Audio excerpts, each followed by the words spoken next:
Uou, salve Santa Catarina, muito boa tarde, aquele abraço, Clube da Bola ao vivo para todo o estado, através da NDTV Record ou nesse mundão redondo por aí, no ndplay.com.br. O papo aqui é futebol, tem bola rolando pela Série B, o Tigre entrou em campo agora pela manhã, jogou em casa, recebeu o Londrina, já sabes o resultado desse jogo? 1-0 pro Tigre, eita! Tem amistoso, tem contagem regressiva para a Copa, tem decisão da Copa Sul-Sudeste, tem Série C, tem Série D, tem Segundona Catarinense, futsal e a participação especial hoje do ex-atacante, do campeão do mundo com a seleção, Paulo Sérgio, ao vivo aqui com a gente, batendo um papo. E claro, participação também da galera de casa, no 489-9191-4706, você pode mandar uma mensagem, a pergunta para Cláudio Caticarte, uma dúvida, uma reflexão, um palpite para os jogos do final de semana, seu palpite para a Copa que está chegando. Vamos apresentar nossos convidados direto do oeste do estado,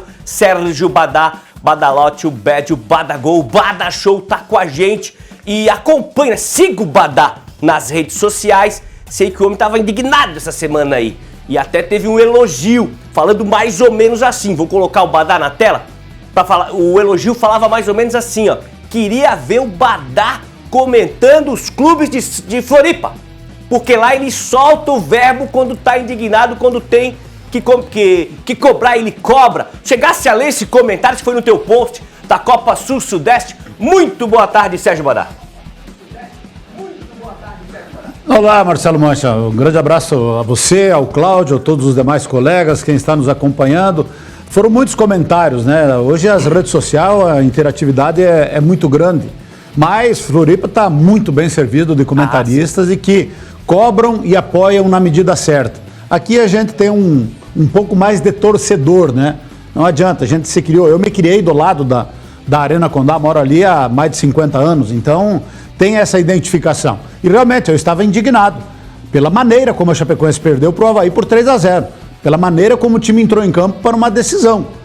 Esses caras não conhecem a história de Chapecoense e Avaí. E olha que eu já tive na ressacada e transmitimos ao vivo, aqui pelo Grupo ND, o Marcelo Mancha estava naquela final de 2009, quando deu 6-1 para o Avaí, e a gente saiu lá para fora da ressacada, fui carregado pelos torcedores do Avaí, e reconhecemos a superioridade, que o Avaí naquela época lá tinha uma máquina, fez bonito no Campeonato Brasileiro, aquele time que era comandado pelo Silas e que tinha vários craques, e a Chapecoense estava num processo muito difícil. A Chapecoense na época era um clube de Série D, então tomou de 6-1 e ao natural e está tudo certo. Mas agora não, né, cara? Agora a Chapecoense tem um investimento muito superior ao Avaí, é um time que pelo menos está na Série A, não é um time de Série A, mas está na Série A e foi atropelado pelo Avaí. Mérito total dos 3-0 no primeiro tempo do Avaí. No segundo tempo o Avaí tirou o pé. Quem sabe se acelerasse poderia ter feito uma vantagem ainda maior. Mas o Avaí mereceu muito porque o Avaí entrou com espírito de decisão, como tem que ser. E os jogadores da Chapecoense não. Entraram dormindo em campo. Time sonolento. E aí, quando acordaram, estava 3-0 pro Leão.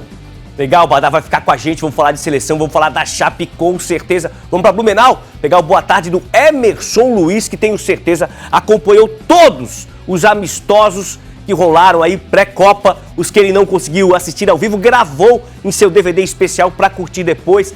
Teu favoritômetro da Copa mudou nos últimos dias? Muito boa tarde, Emerson Luiz.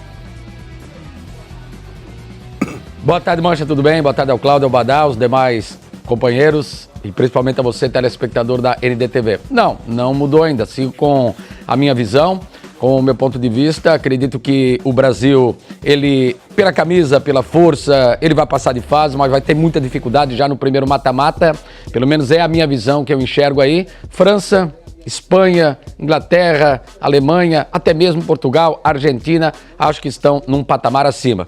E segue o líder, ou seguem os líderes. Eu queria falar isso, olha, mais de 20 anos de casa, acho que nunca falei. Mas é o que está acontecendo hoje aqui, viu, Mancha? Até para fugir um pouco da sua pergunta, mas é interessante, porque temos Blumenau e Metropolitano nessa ordem. A diferença é no saldo Probec em relação ao rival Metrô. Líderes da Série B catarinense E o Beck, líder do seu grupo A16 na Série D do Campeonato Brasileiro, já classificado, enfrenta o São José amanhã aqui no Estádio do César. É uma pena que o público, no geral, as duas torcidas ainda não compraram a ideia, porque a média de público aqui, menos de 1.000 torcedores por jogo, é muito pouco para uma cidade com quase 380 mil habitantes. Mancha. Emerson Luiz, não quero criticar o seu comentário inicial, quem sou eu, mas você falou da seleção, falou do Beck, falou do metrô e esqueceu de atualizar a patota quinta tentativa. Olha, depois de muito tempo, mas faz muito tempo mesmo, acho que foi de janeiro, na volta, no dia 8, sabe como é que é? Pós-férias, falta de ritmo de jogo, eu perdi na estreia, viu, Mancha? De lá pra cá, só vitória, um empate, mas no meio da semana acabou dando uma zebra aí, um tropeço e eu não apareci na foto. Mas tá muito legal, jogos disputados e principalmente a vitória de todos depois da partida, na hora da resenha. É pra Copa, Emerson, segue? Patota. Não, vai, não para. Segue. É igual a Série B catarinense aqui, não para, pra frente, vamos pra cima. Tá certo. E aqui comigo nos estúdios em Florianópolis, você de casa já visualizou a presença do doutor Cláudio Caticati, que vai acordar cedo amanhã, pois trabalha no jogo final da Copa Sul-Sudeste, nesse horário alternativo. O Figueirense ganhou uma semana aí pra trabalhar nos bastidores, é isso? Verdade. Boa tarde, Mancha. Boa tarde, Badá. Boa tarde, Emerson. E a todos que nos acompanham aqui no Balanço Geral. Amanhã vamos acordar cedíssimo, né? Já que desde as 9 da manhã tem toda a cobertura desse jogo. O Avaí teve uma vantagem gigantesca, né? O Badá foi muito feliz. O Avaí amassou, né? Foi um amasso, principalmente no primeiro tempo. Quando o Rafael Lacerda estava estreando, acordou, já estava 1-0, gol aos 5 minutos do primeiro tempo. E o Avaí foi dominante, né? Fez uma grande partida, a gente vai poder falar mais desse jogo e a vantagem é enorme. O Avaí ainda não sofreu nesse ano, né? Mais de 3 gols e 3 gols foi lá contra o Santa Catarina, ainda na fase de classificação do Campeonato Catarinense. Do lado do Figueirense tem a transição da empresa aí que venceu a disputa com a Cactus para adquirir a SAF e aí fora de campo muitas reuniões e dentro de campo o Figueirense só volta a jogar dia 14 de junho contra o Floresta e aí tem a recuperação de jogadores como o Silvinho, que pode aumentar o leque de opções do treinador Raul Cabral. Legal, Cláudio, grande Silvinho. Vou fazer o seguinte, falar de Série B, a gente começa falando da vitória do Criciúma. O Tigre jogou essa manhã, Rafael Niero está ao vivo, direto do estádio Heriberto Wilson, em Criciúma, para trazer mais detalhes da partida pra gente. Muito boa tarde, Niero. Boa tarde, Mancha. Boa tarde a todos os amigos do Clube da Bola. Estou aqui ainda no gramado do estádio Heriberto Wilson, que recebeu agora há pouco o confronto da 12ª rodada da Série B. Somente o quinto do Criciúma aqui no estádio, viu, nesse momento de Série B. O Criciúma, inclusive, é a equipe que mais jogou fora de casa. E mais uma vez fez valer o mando de campo, né, Mancha? Vencendo pelo placar de 1-0. A maioria esperava um jogo mais fácil, um jogo tranquilo, até por uma vitória mais elástica, mas ficou pelo placar de 1-0 mesmo. O gol foi marcado logo no primeiro tempo, aos 4 minutos e meio da primeira etapa. O William Lepo, que aproveitou o cruzamento do Otero numa cobrança de escanteio e mandou para a rede. Foi o primeiro ataque do Criciúma no jogo. Essa bola entrou já 1-0 e o Criciúma sustentou essa vitória até o final do jogo. Não tivemos muitas chances claras criadas, teve muita transpiração, podemos dizer, pouca inspiração, né? Nem tantas jogadas bonitas assim,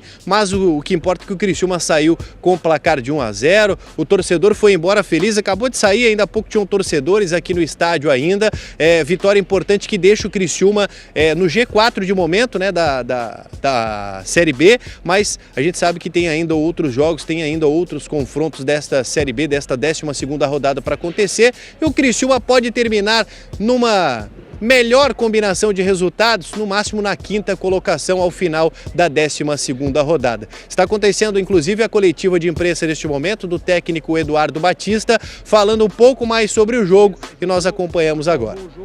O jogo estava indo para uma trocação que não interessava para a gente, só interessava, né? E a dinâmica que eu falei para ele é o seguinte: acalma o jogo para nós, faz a bola parar e controle. E ele conseguiu fazer bem, né? O elenco ele vai se mostrando para a gente e a gente procura pegar esses pontos, né? E ir fortalecendo a equipe, né? Assim como, né, com a saída do Castan, eu acho que é o segundo Acho que é o segundo jogador nosso que vai ficar suspenso na 12ª rodada por cartão. Então não é uma equipe desleal, uma equipe que joga forte, mas não é desleal. A gente achar soluções. O próprio Juan, pelo lado esquerdo, para mim, funciona melhor que pelo lado direito. Né? Abre um leque de passe ali, abre um leque de construção importante. Nós temos o Bruno, se a gente quiser a experiência, temos o Roca treinando bem, né? É ter agora, descansar e ter a semana para fazer essas observações ali, para que a gente possa colocar a melhor equipe em campo. Eduardo, boa tarde, parabéns pela vitória. O Criciúma, a gente sabe que divide em mini metas, né, dentro da Série B de pontos, vem de um mês de maio que acabou oscilando um pouco, a vitória contra o Avaí deixou as coisas mais tranquilas, e já abre agora esse mês de junho com uma vitória diante do torcedor. Pro Eduardo e pro Criciúma, qual é a meta pro mês de junho aí, para terminar, quem sabe, colado no G6? A verdade, as metas elas não estão nos meses, estão em número de jogos. Hoje, coincidentemente, né, você perguntando, hoje a gente encerrou a segunda meta. Né? A gente bateu a primeira meta após a sexta rodada e hoje finalizava a 12ª rodada. Nós sabíamos que a vitória faríamos nós bater a segunda meta. A Série B é consistência. É consistência. A equipe começa ganhando muito, vai ter um lapso mais à frente. Então a gente tem sido consistente até aqui, né? Lógico que a gente precisa buscar um ingrediente para dar um up, para às vezes começar a guardar uma gordura, talvez chegar na 18ª rodada e a gente ter uma gordurinha para negociar um resultado. Né? Hoje a gente tinha que ganhar, para bater, se a gente quisesse bater a meta, tinha que ganhar. Então, essa sequência em casa, a gente tem que aproveitar, né? Hoje, no sábado, 11 horas da manhã, 10 mil pessoas, né? Um calor incrível que, né, o cidadão de Criciúma, eu sinto que fica incomodado com o calor, mas todo mundo viu o estádio, ele se deslocava conforme andava a sombra, né? E o torcedor veio, né? Então, é importante, a gente vai abrir contra o Ceará uma nova meta. O clube está fazendo um trabalho, como já fez nos outros 2 jogos contra o Sport e Vila Nova, de também mexer nesse horário, talvez trazer o jogo das 9 para as 8, para dar conforto ao nosso torcedor, porque a gente precisa deles. Né? A gente vai precisar do torcedor. Né? Acho que agora o jogo contra o Ceará agora um dos 2 times vão estar na Série A ano que vem. Né? Então é um duelo, um jogo grande, importante, difícil, e aqui dentro, com o nosso torcedor, as coisas ficam um pouco mais facilitadas aí. Então a gente, né, tem o trabalho da diretoria e a gente espera o torcedor de novo ali. Se deu 10 hoje, vamos fazer 12, 15 mil pessoas aí. Certinho, gente? Valeu. Então, um trechinho da coletiva do técnico Eduardo Batista, o técnico falando um pouco mais sobre essa vitória. Só para explicar, Mancha, ele falou de metas. O Eduardo, ele costuma dividir a Série B em blocos de 5, 6 jogos, né? Então, hoje fechou aí o segundo bloco dele, análise, bateu a meta, segundo ele, e agora vai abrir uma nova contagem a partir do jogo do Ceará, que acontece só na semana seguinte, na segunda-feira, lá do dia 15, 9 da noite. Criciúma está tentando até trazer esse horário para mais cedo, né, do jogo. Inclusive, hoje ele citou também a questão do torcedor. Hoje foram quase 10 mil torcedores aqui, foi o melhor público do ano. Criciúma lançou promoção de ingressos, enfim, para aproximar ainda mais o torcedor. E o que acabou fazendo bem para o Criciúma nesta semana, que teve mais paz para trabalhar, menos pressão para o Eduardo Batista, foi a vitória no clássico contra o time do Avaí na última rodada. Isso fez um bem para o Criciúma, para o torcedor que veio hoje aqui acompanhar mais uma vitória, agora por 1-0 em cima do Londrina. Mancha. Nero, pra gente falar do jogo, o que só você viu? O gol saiu muito cedo, foi uma pressão do Londrina ou o Tigre conduziu bem esse resultado que conquistou lá no início da partida? Acho que a gente pode dividir em 2 momentos o jogo, Mancho. O primeiro tempo foi do Criciúma. O Eduardo até, inclusive, na semana passada, ele conversou aqui com algumas pessoas da imprensa, inclusive eu participei da conversa, e ele disse, eu vou tentar mudar o esquema. Só que não é o esquema aquele mudar os 3 zagueiros que ele tem utilizado, e o torcedor tem pegado muito no pé dele por conta desses 3 zagueiros. Ele não mudou os 3 zagueiros, mas ele povoou o meio-campo. Foi assim contra o Avaí, foi agora contra o Londrina no primeiro tempo. Então o Criciúma foi dominante no primeiro tempo, apesar de não ter criado chances claríssimas de gol, além do gol do William Lepo, obviamente, mas foi dominante, teve mais posse de bola, teve mais oportunidades. Só que o segundo tempo ele mudou o time, fez uma linha de 3 no ataque, uma linha de 3 na defesa também, deixou o meio-campo mais vulnerável e foi quando o time do Londrina cresceu, só que não foi efetivo, não soube aproveitar as chances. Então a gente pode dizer que o primeiro tempo foi do Criciúma e o segundo tempo do Londrina dominante, mas não conseguiu converter em gol essa superioridade dentro de campo. Inclusive um detalhe, Mancha, o time do Londrina hoje entrou aqui, inclusive a grande maioria dos atletas da base sub-23 do Londrina. Então por isso que a maioria esperava aí um placar mais elástico para o Criciúma, só que o jogo se mostrou de uma outra forma, Criciúma tomando pressão, principalmente no segundo tempo. Legal, Niero, bom trabalho para você aí, você continua aí acompanhando o restinho aí da programação do Criciúma, um bom final de semana e só o Clube da Bola, só a NDTV tem essa fera aqui, Rafael Niero.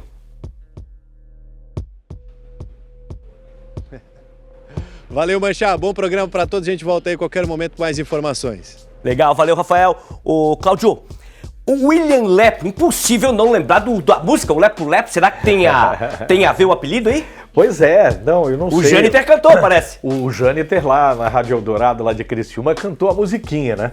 O que é uma mudança, né? De Ares no Criciúma, vinha pressionado por 4 jogos sem vencer, 4 empates, aí vence um confronto forte regional contra o Avaí, né? E nesse enfrentamento aqui na ressacada e com méritos, né? No sentido de uma boa perspectiva tática. E aí vence hoje o Londrina, né? Fez um gol cedo, aos 5 minutos, e aí o primeiro tempo até o Criciúma dominou as ações do jogo, né? E conseguiu esse trabalho melhor do técnico Eduardo Batista, colocando o Gui Lobo, Eduardo Di Biase com Felipe Matheus. Antes ele jogava só com 2 jogadores no meio, né? Porque ele usa bastante os laterais numa segunda linha. Dessa vez acrescentou também o Gui Lobo, então deu mais robustez a esse time no meio de campo. E aí o Otero e o Vagninho lá na frente, né? Com o apoio, claro, dos laterais, o William Lepo e também o Marcelo Hermes. E ele encontrou bem essa equipe. Foi muito bem contra o Avaí, mereceu aquela vitória aqui na ressacada.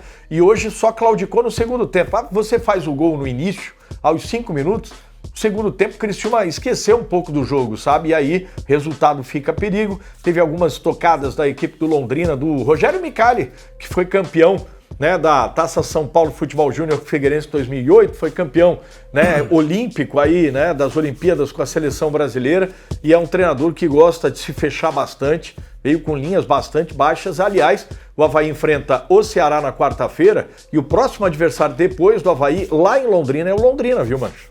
Você falou ali, você citou, sei que já passou aí uma semana do jogo, do encontro que você não gosta de chamar de clássico, mas que Renato Semençati chama de derby. Que ele nunca chamou quando trabalhou aqui. Que é o encontro, o clássico catarinense. O Avaí jogou muito mal aquele dia, né? Semana passada. Porque a equipe do Criciúma teve um comportamento que tirou do Avaí as ações. Claro que conta o fato do Avaí não ter tido Jean Lucas, não ter tido Daniel Penha, não ter tido Zé Ricardo nesse jogo contra o Criciúma. Mas quem estava em campo, a equipe do Criciúma tirou os espaços do Avaí, o Luiz Henrique ficou sozinho, né, na construção nesse meio de campo. O Criciúma aproveitou, não tem nada a ver com isso, e teve essa vitória com méritos, teve outras oportunidades, fez 2-0. Aliás, o golaço do Otero, né? Cobrança de falta, é um dos poucos jogadores de futebol brasileiro quando você já tem que deixar, Marcelo Manchou, o celular pronto na hora que ele vai bater a falta. É o segundo golaço que ele faz na Série B. O grande Otero. Grande Otero. Deixa eu pedir pro João lá em cima me filmar aqui, João, nessa aqui, ó. A de frente, aqui. Falei errado. Vamos corrigir também quando a gente fala errado aqui. O Renato Semençati falou que derby era o encontro entre Avaí e Figueirense. Isso. E que o encontro entre Avaí e Criciúma seria, sim, um clássico do nosso futebol. Corrigir direitinho, que o Renato tá assistindo, né? Tá lá jogando tênis, assistindo lá no Mampituba, capaz de ligar pros homens aí, ó. Arte! João, coloca a arte pra gente aqui, ó. Números de Criciúma e Londrina, um jogo que acabou há pouco lá no Heriberto Wilson. Posse de bola, 57 do Criciúma, 43 do Londrina. Finalizações 11-10, equilíbrio. Isso. Defesa 7-5, dá pra descontar ali a porcentagem, tá no equilíbrio também. Total de passes, 504 a 355, acredito que são os passes completos aqui. Isso. 504 do Tigre, 355 do Criciúma, do Londrina. Vamos para Blumenau, perguntar pro Emerson. Emerson, olhando esses números, muito equilíbrio, né? Mas o que vale é a bolinha balançando a rede. O Tigre conseguiu o gol no início, sustentou aí o resultado e sai com 3 importantíssimos pontos nessa manhã de sábado no jogo da Série B, Emerson. Essa superioridade no troca de passes aí, principalmente deve ter sido 1-0, ó, rapaziada, vamos tocar, vamos administrar, aí você vai tocando a bola, mas o torcedor, é claro, ele quer que o placar seja mais elástico, ele quer um 2-0, que sempre, né, na tradição aí é um placar perigoso, mas é claro que faz 2-0, você já fica bem mais tranquilo na partida, mas justifica. Importante no final, não tem jeito, pelo equilíbrio de algumas competições, é bola na casinha, como você falou, Mancha, é bola na rede, 3 pontos para definitivamente você subir na tabela e alcançar o seu objetivo. De fato, ali posse de bola, 57% a 43%, mas chama atenção o total de passes ali favorável ao Criciúma, até finalizações, 11-10, como falou o Rafael Niero, o time paranaense deu uma apertada aí, no final pressionou, mas o Criciúma saiu com a vitória, e que bacana, hein, que legal. Diferente, hein, a gente tá acostumado 11 da manhã domingo, mas 11 da manhã no sábado, diferente, foi legal, hein? Mais de 10 mil pessoas, o torcedor do Tigre é forte, realmente ele pega junto, viu, Mancha? Legal. Ó, rapidinho, deixa eu só rapidinho ir no Badá, porque a gente mostrou os números aqui e às vezes eu pego no pé, claro que os números dizem como foi o jogo, né, através dos números, ali pelos números, mas nem sempre eles confirmam o que foi a partida. E como o Badá é o nosso matemático e Jennifer Decordes cantou o funk do Lepo Lepo no final do jogo, em homenagem ao William, tem que perguntar pro Badá, os números às vezes mentem nesse caso, né, Badá? Não, às vezes esconde, né? Esses scout aí é o seguinte, tipo ali, finalizações, 11-10. Daí lá na planilha do comentarista, que só anota chances reais de gol, tu vai ver 2 chances reais de gol para um time e uma para o outro. Não adianta, finalizações a bola vai lá na lua e vai lá no sistema, cai como finalização, né? Mas aí fica evidente a superioridade do Criciúma, posse de bola, jogou mais, 57 a 43. Defesas, veja só, defesa 7 do Criciúma contra 5 do Londrina. Mas nos passes a gente vê maior posse de bola, controle de jogo do Criciúma. Trocou 504 passes contra 355 do Londrina. Eu vou naquilo que o Rafael Niero falou. Eu achei que ia dar mais. Eu achei que o Criciúma ia vencer até com mais tranquilidade do que apenas 1-0. Até assisti um pouco do primeiro tempo, mas não traduziu essa superioridade em gols marcados. Mas fez o mais importante, que foi a vitória. E tu vê que bem um público. E aí eu vou dizer o seguinte, se é para marcar jogo às 11 horas, sinceramente, eu prefiro sábado do que domingo. Não adianta, domingo é dia de família, dia de ficar em casa fazendo churrasquinho, de ficar curtindo com a família. No sábado, claro que tem muita gente que trabalha até o meio-dia, né? Mas no sábado, não sei, no sábado você tem depois o dia inteiro também para aproveitar, e tá aí a resposta, né? O público bom lá no Heriberto Rios e é o ambiente positivo, né? Ambiente calmo, tranquilo, a gente viu a serenidade do Eduardo Batista ali na sua coletiva, então é um ambiente bom e que está fazendo o Criciúma construir uma campanha sólida e dando novamente muita esperança ao seu torcedor, que vai brigar firme e forte aí por uma vaga na Série A. Só deixa eu antecipar um abraço aqui, ó, pro meu amigo Gilberto Bernardon, grande Gilberto Bernardon, tá lá na Costeira, eu acho, né? Tá com a família lá, ele é de Chapecó, mora em Floripa há muitos anos. Um abraço pro Gilberto, amigo de longa data, que a gente tem um carinho muito grande. Um abraço para ti, meu irmão, para ti e para toda a tua família. Obrigado pela audiência aqui no Clube da Bola. Legal demais, Badá. E olha só que legal, Florianópolis recebe uma visita pra lá de especial neste sábado hoje. O ex-atacante Paulo Sérgio, campeão do mundo pela seleção brasileira em 94, está ao vivo com a gente para bater um papo. Ele veio com uma ação promocional aqui em Florianópolis. Esse eu sou fera. Tirar o chapéu mesmo. Esse é Corinthians, Terrão, Jabaquara. Acompanhei demais o Paulo Sérgio atuando aqui, Alemanha, passagem pelo futebol europeu. Legal demais te receber, uma alegria, Paulo Sérgio, contar com um campeão do mundo aqui no Clube da Bola. A primeira pergunta que eu vou te fazer é a seguinte: tá fazendo também a coleção das figurinhas, que é a febre aí que tá rolando aí por tudo quanto é canto? Fala, Mancha, tudo bem? É um prazer enorme estar falando com vocês. Estar aqui em Florianópolis também para mim é um privilégio. E sem dúvida nenhuma é um momento de Copa, um momento muito especial, né, para todos nós brasileiros. Na realidade, a gente passa sempre de geração para geração, né? Então, meu filho colecionou, eu colecionei e agora meu neto. Então, a prioridade hoje, cara, tá o neto, né? O neto hoje tá aquela febre toda, mas é legal, nós curtimos esse momento, tá com a garotada aqui no Forte Atacadista, tá sendo assim um momento assim muito importante, muito legal. Paulo, nós temos aqui no estúdio, aqui em Floripa, em Chapecó e também em Blumenau, nossos comentaristas. Eu vou passar a palavra para eles, cada um vai te fazer uma pergunta. E eu já observei aqui, o Paulo não envelhece, né? É o Benjamin Butler do futebol, aquele tá mais novo do que em 94. Quem vai te fazer uma pergunta direto de Florianópolis é o Cláudio Caticarte. O Paulo Sérgio, um prazer, uma honra aí fazer uma pergunta para um tetracampeão do mundo, né? Paulo Sérgio, você consegue fazer um comparativo daquilo que circundou antes da Copa do Mundo 94, a dificuldade, né, em relação às eliminatórias da seleção brasileira, a forma como chegou pressionada também por uma Copa do Mundo nos Estados Unidos, que paralelo que você pode fazer com a atual seleção brasileira em relação a esse caminho aí para a Copa do Mundo? Fala, Cláudio, tudo bem? Bom, na realidade, nós estamos falando de gerações completamente diferentes. O que nós podemos aí trazer um comparativo é que essa seleção de hoje está há 24 anos sem ganhar uma Copa do Mundo.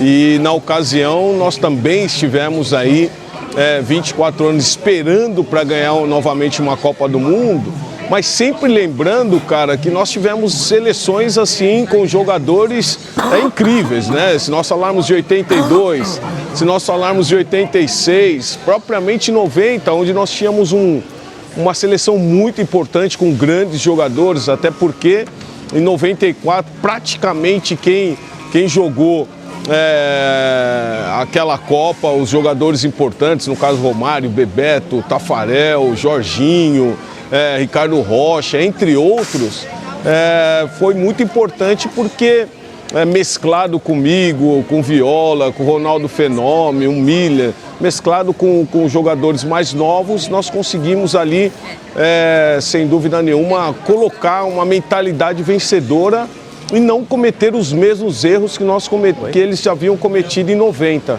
Então eu creio que foi um momento assim importante porque aquela seleção ela estava convicta e estava compenetrada em ganhar a Copa do Mundo. E ali foi um momento onde nós nos unimos, saímos do Brasil muito criticados, né? Mas nós tínhamos jogadores importantes, jogadores onde poderiam fazer a diferença, tanto é que nós fizemos a diferença. E sempre lembrando, cara, que os nossos jogos eram ao meio-dia, 1h da tarde, então o calor era de 40, 45. Opa, tivemos uma travadinha no sinal. Ele está ao vivo com a gente, Paulo Sérgio está vindo aí, ao vivo com a gente nessa ação promocional. Vamos estabelecer aqui o contato com o Paulo para já voltar. Quero uma pergunta ainda do Emerson. Badá tem pergunta. Voltamos? Acho que voltamos aqui. Voltamos com o sinal. Tinha dado uma pequena oscilada. Voltou, Paulo. Pode concluir a ideia. Voltou? Voltou. Parou aonde? Você estava falando que vocês jogaram meio-dia com calor insuportável. Então, se nós compararmos aí com o momento dessa seleção de hoje, nós vemos aí que é uma seleção que já vem há anos aí, nós temos jogadores também que, não posso dizer decepcionaram, mas não conquistaram aquilo que o brasileiro tanto almejava, né? Que era a Copa do Mundo, um futebol atrativo, um futebol bonito. E eu creio que essa Copa do Mundo, você tem aí Alisson, você tem Marquinhos, você tem o próprio Neymar, jogadores experientes, que tem que fazer a diferença agora. Jogadores experientes que têm uma capacidade de unir essa seleção e o foco, né, cara? O foco é abrir mão de redes sociais, de mídia e focar na Copa do Mundo. Se eles querem fazer parte desse ciclo que nós vivemos hoje, eu pergunto para você, Mancha, e para todos vocês aí, sem buscar na internet, quantos campeões do mundo nós temos hoje no Brasil? Ah, não sei o número, mas dá pra fazer aqui uns 40, 50, será? E agora? Rapaz, eu... Chuta aí. 50? Chuta aí. 60? Sem buscar na internet, Sem buscar. 60? Não. Mais? Não. Mais. Bom, nós somos penta, eu vou ajudá-los então, né? Nós somos penta. Então, hoje nós temos 94 campeões do mundo. Então, você vai sempre lembrar de 94 e que eu fui campeão do mundo em 94. Nós temos hoje 94 campeões brasileiros, campeões do mundo.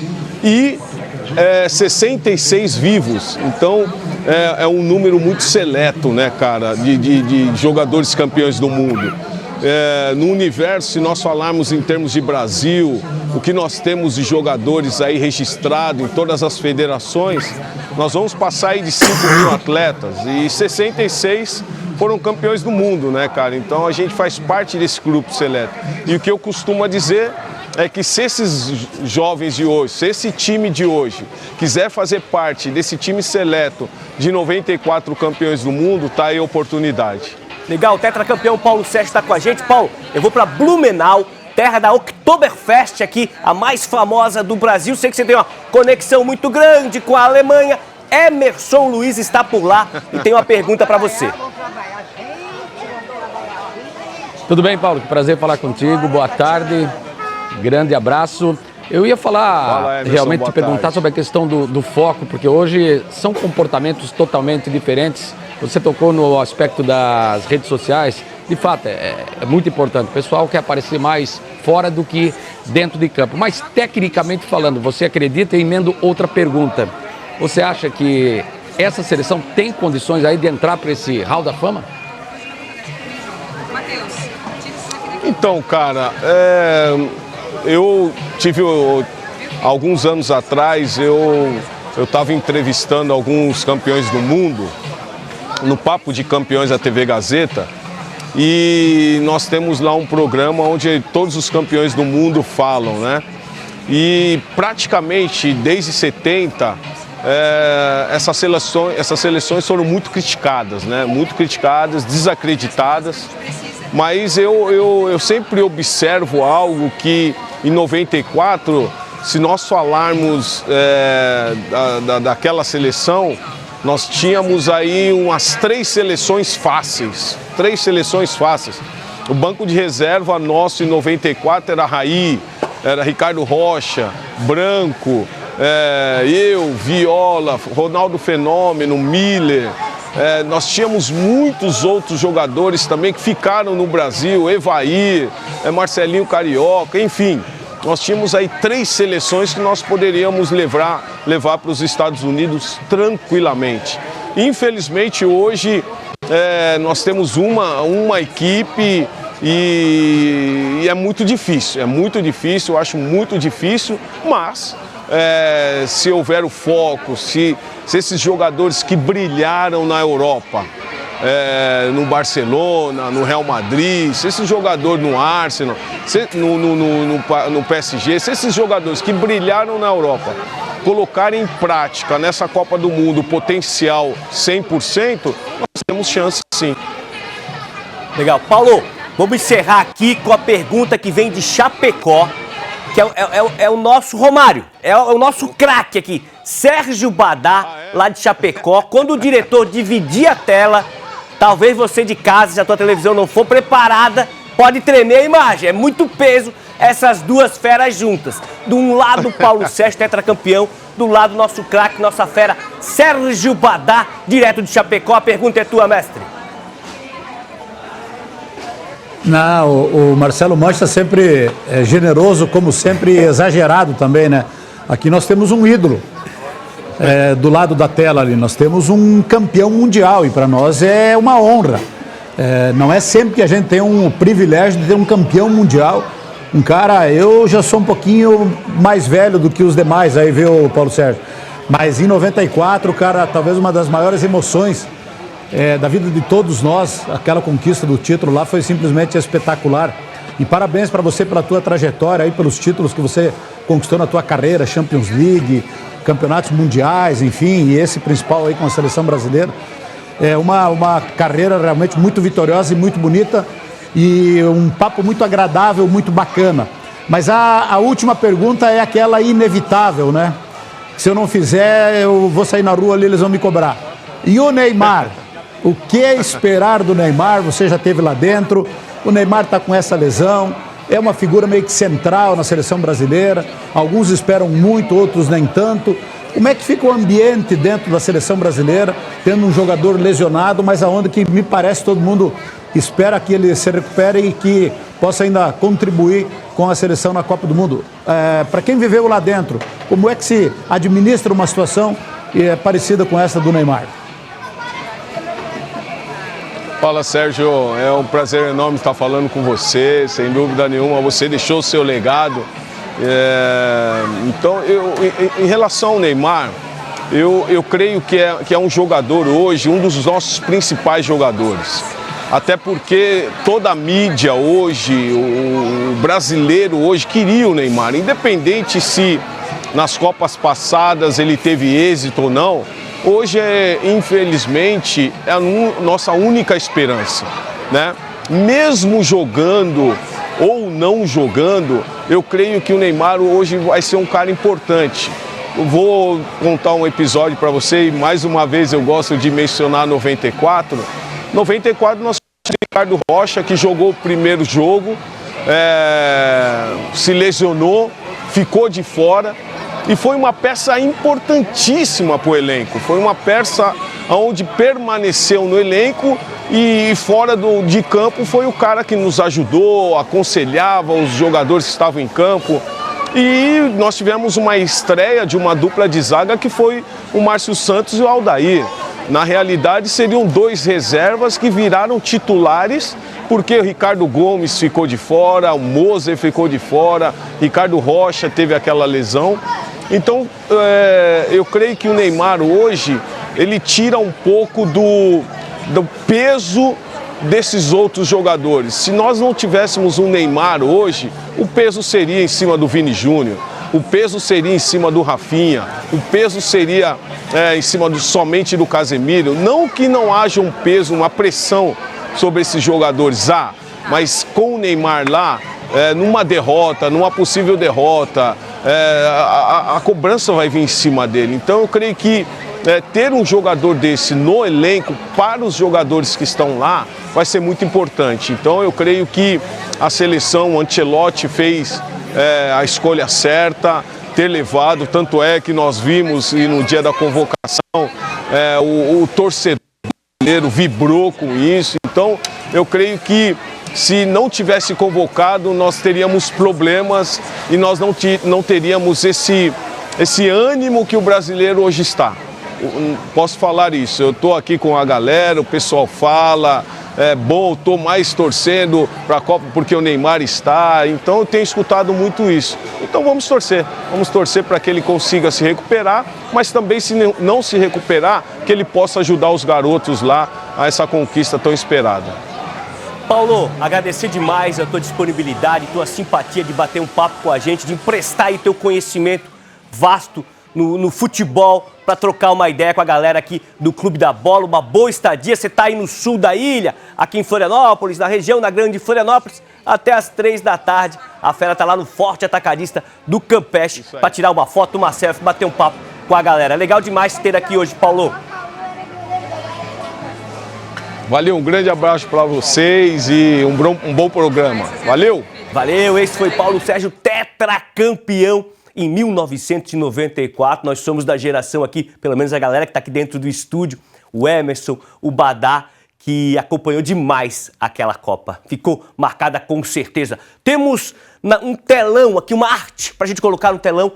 Faltam 5 dias. Esse dia eu falei, faltava um mês. Não sei o que eu falei, Cláudio. Faltava um mês para a Copa, 30 dias. Faltam 5 dias para a Copa. Tá o Casemiro ali fazendo um sinalzinho. Você gosta do Casemiro? Ele está no teu time? Está, né? Está no meu time, eu gosto. E fizeram uma polêmica errada durante a semana Porque rapidamente o Juca Kfouri conta uma história que num treinamento antes da Copa de 82, ele estava perto do Tele, naquela época o jornalista poderia chegar perto, e o Edinho, o zagueiro, deu um encontrão no Zico, jogou lá no alambrado. E aí o Juca Kfouri disse assim, Tele, para o treino e tal. Daí o Tele Santana olhou para ele e disse assim, parar o treino para quê? Ele disse, o Edinho jogou o Zico lá longe. Aí o Tele Santana disse, vocês acham que os russos vão fazer o quê com o Zico? É normal de treinamento, não tem jeito. Sai faísca. Sai faísca. Tá certo. Seguinte, faltam só 5 dias para o início da Copa e hoje a seleção brasileira tem o último desafio, antes da estreia. O Brasil enfrenta o Egito a partir das 7 da noite e o Bruno Piscinato chega com as informações. Boa tarde, Bruno. Estamos aqui em Cleveland, Ohio, em frente ao estádio onde logo mais a seleção brasileira enfrenta o Egito. É o último amistoso antes da Copa do Mundo. Um belo estádio, olha só. É o Huntington Bank Field. É o estádio do Cleveland Browns, um time de futebol americano. Ele fica na margem, olha só aqui, a gente vai mostrar, do Lago Erie. É um grande lago que tem aqui, navegável, vários barcos. Ele fica por aqui. É o estádio de um time de futebol americano, capacidade para 67 mil pessoas, mas vai ser a casa da seleção brasileira nesse último amistoso. Brasil e Egito já se enfrentaram 6 vezes, foram 6 vitórias do Brasil em busca de mais um bom resultado para chegar bem para a Copa do Mundo. Agora notícias da nossa seleção. Ontem Carlo Ancelotti deu entrevista coletiva e já praticamente confirmou, os titulares. Ele começou querendo fazer segredo, mas depois revelou, vamos ter mudanças do último amistoso. No time titular, Lucas Paquetá vai entrar e também Igor Thiago. Saem daquele time que jogou contra o Panamá, Matheus Cunha e Luiz Henrique. Ele vai tentar essa formação diferente, o Paquetá como um meio-campo mais clássico e o Igor Thiago como um camisa 9 realmente. Ele falou que é um teste, ele quer entender melhor como é que ele vai estrear contra o Marrocos. Além disso, confirmou que o Gabriel Magalhães, o zagueiro do Arsenal, vai ser poupado. Ele jogou a final da Champions League, não vai para a partida, o titular deve ser o Léo Pereira, ou ele pode pôr o Bremer, a gente ainda vai ver isso. Agora diz que o goleiro Everton do Grêmio vai ter a oportunidade de jogar na segunda etapa, ele vai fazer as 11 substituições possíveis nesse amistoso, então a gente quer ver de perto todos os atletas da seleção. Só o Neymar que não, Lucas? O Neymar está confirmado, ele não vem aqui para Cleveland, ele ficou em New Jersey, lá em Morristown, na região de Morristown, onde ele vai fazer a preparação, vai fazer uma ressonância na próxima segunda-feira. Se estiver tudo bem, ele volta a treinar na semana que vem com o Brasil. Vamos acompanhar tudo, a seleção brasileira, os passos, quem sabe, em busca aí do hexacampeonato. Vou deixar você com um pouquinho desse belo estádio. Valeu, Bruno, pelas informações. Bonito estádio mesmo. Começa com o Cláudio. Cláudio, o Bruno trouxe ali a informação, que o Ancelotti já revelou. Igor e o Paquetá. Isso. 2 mudanças que após aquele primeiro amistoso muita gente comentou. Pois é, eu vi essa coletiva do Ancelotti e ele explicou que todo mundo já estava comentando assim, não, vai preencher o meio de campo, é mais um jogador de meio de campo. Ele já falou que o Paquetá vai jogar aberto pela direita. Então ele vai manter o 4-2-4. Mas claro, com a recomposição, perdeu a bola, vai ser 2 linhas de 4, um 4-4-2, e eu acho importante, E o Igor Thiago uma presença de área maior. Gostei dessas alterações e tem mais uma de última hora que o Ancelotti falou ontem, o Ancelotti, que é o Gabriel Magalhães, vai ser poupado, porque ele disse que chegou nas finais ali da Champions, então tá fora do jogo, manutenção do Léo Pereira, no mais a volta do Marquinhos, e a manutenção quase do mesmo time, com essas trocas que ele falou, sai o Luiz Henrique, entra o Paquetá, e o Alexandro, o lateral esquerdo, sai para a entrada do Douglas Santos, preocupado com o Hakimi, lá do Marrocos, que é o lateral direito, um dos maiores laterais direitos do mundo, e além da entrada do Igor Thiago, o Paquetá aberto pela direita. Eu gostei dessas alterações, acho um time mais encorpado, acho que vai iniciar sim contra o Marrocos, só o retorno do Gabriel Magalhães, depois que tiver tudo ok, no lugar do Léo Pereira, e esse time é que vai começar, e se Deus quiser, com a vitória contra o Marrocos já na estreia. Vamos lá pro Emerson, lá pra Blumenau, deixamos o Badá para fechar o assunto Copa nesse bloco.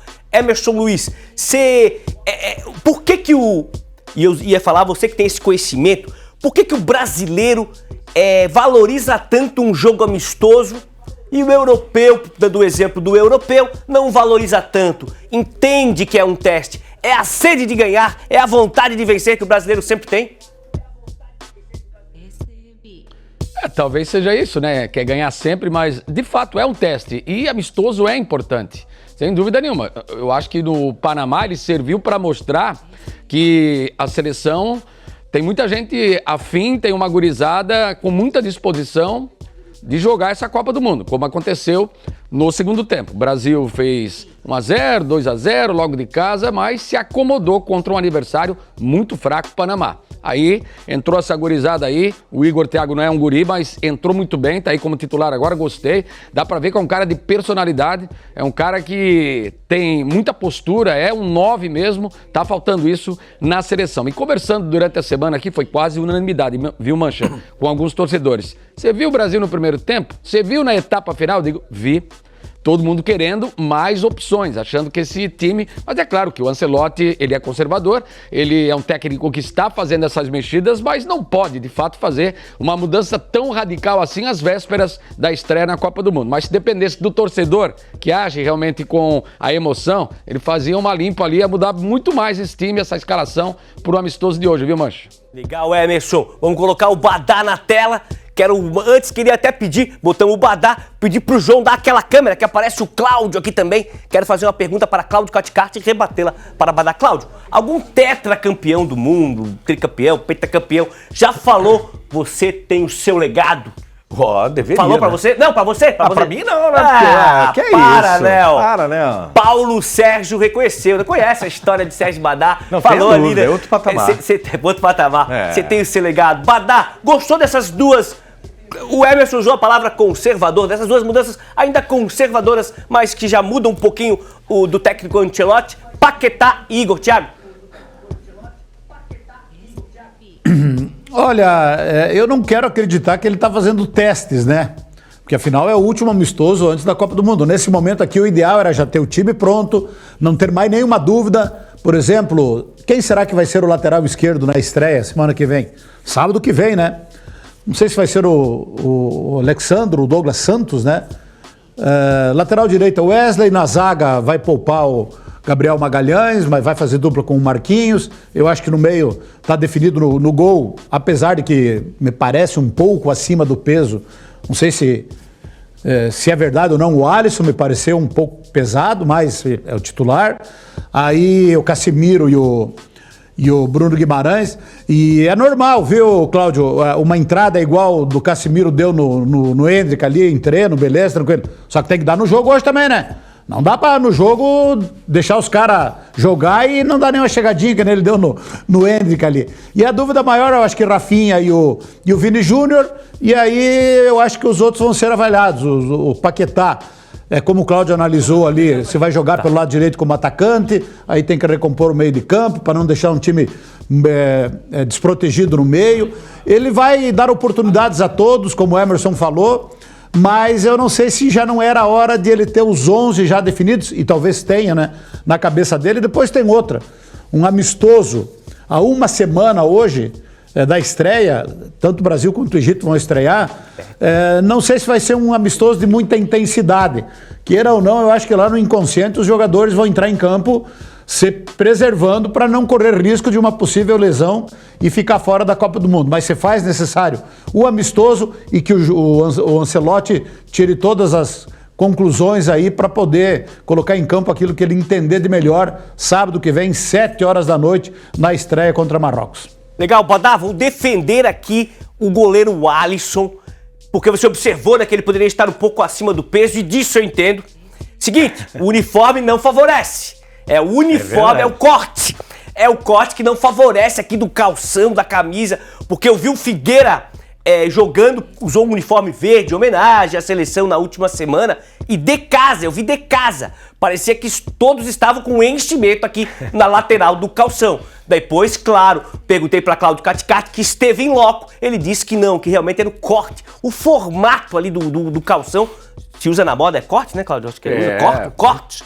Não era favorável. Seguimos no clima da Copa lá em Criciúma. Hoje foi a inauguração de um bar temático que homenageia um dos craques da seleção brasileira. O nome, Neybar, o bar da Copa. O espaço promete reunir torcedores durante o Mundial. Confira agora na reportagem.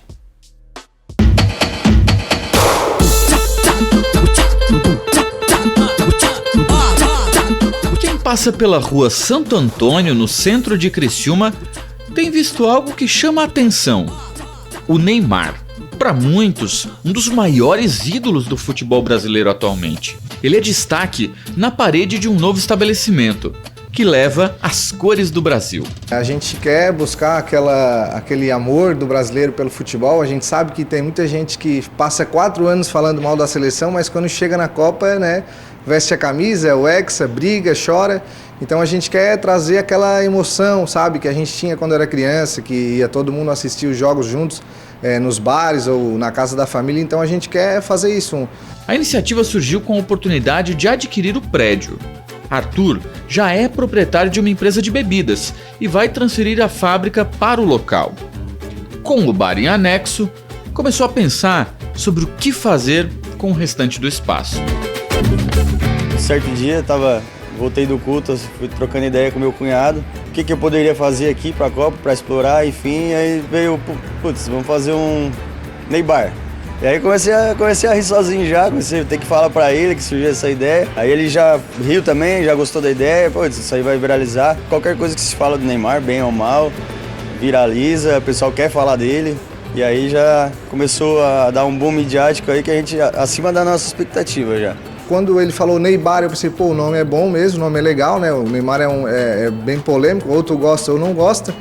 Então já pensei de imediato no Ítalo, em fazer a pintura da fachada. Eu falei, cara, eu tenho um artista que é muito bom, acho que o diferencial do bar já vai começar por fora, que a fachada é uma rua muito movimentada.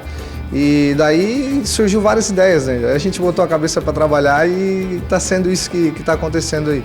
Para trazer a brasilidade necessária, Ítalo foi chamado para dar as cores e a cara da seleção ao espaço. Uma cadeirinha de bar, folhas de bananeira, as riscas do campo, que, pô, lembra da nossa infância, quando a gente jogava e a gente mesmo às vezes fazia as riscas para poder jogar, as cores, pô, não pode esquecer das cores, e o ícone da nossa Copa que, pô, a gente tá botando toda a nossa esperança nele, que é o Neymar, né? A ideia é acompanhar todos os jogos, não só do Brasil, mas da Copa inteira, aqui, e torcer junto para nossa seleção. E a expectativa é alta. Com o time em campo e a torcida a postos, o único objetivo é apoiar a nossa seleção rumo ao tão sonhado Hexa.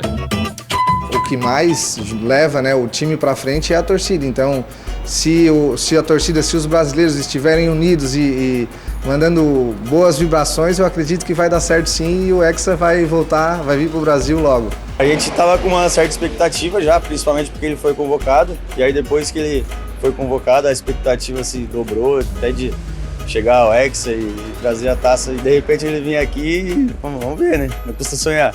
Hexa é certeza, né? Total. Vamos, Brasil!